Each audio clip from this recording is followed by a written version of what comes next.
Le conseil municipal de Porto Novo, avec à sa tête le maire Charlemagne Nyankoti, n'est pas resté en marge de la commémoration de la 40e édition de la Journée nationale de l'arbre. Ce samedi 1er juin 2024, plusieurs plants ont été mis en terre sur le site retenu à Doagbago, dans le 5e arrondissement, avec le soutien des agents des eaux, forêts et chasses. Heureux soit-moi ce matin à ce que l'arrondissement que je dirige accueille la 40e journée de l'arbre. Vous n'êtes pas sans savoir ce que c'est que l'arbre. L'arbre est une source de vie. Donc je profite pour inviter mes très chères populations, à chaque fois qu'ils vont chercher à couper un arbre, de chercher aussi à les remplacer. C'est très important. Chaque âme, un arbre. Le 1er juin de chaque année, nous lançons la campagne de reboisement et c'est dédié principalement à la journée de l'arbre.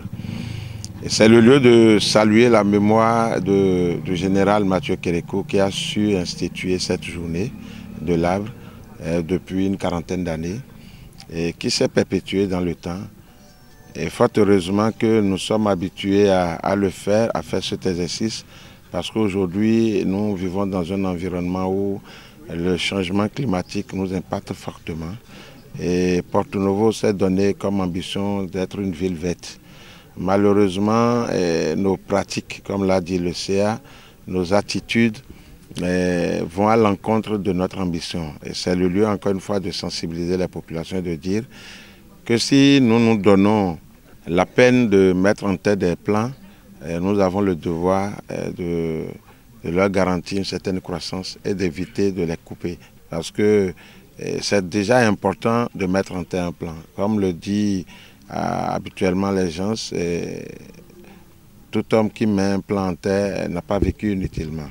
Donc c'est sur ces mots que nous déclarons lancer cette journée de l'arbre et nous invitons la population à faire de même.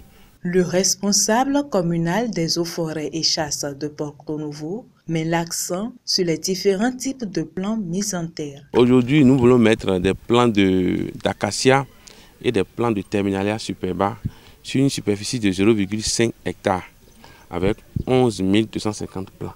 Cette journée marque également le lancement de la campagne de reboisement 2024-2025.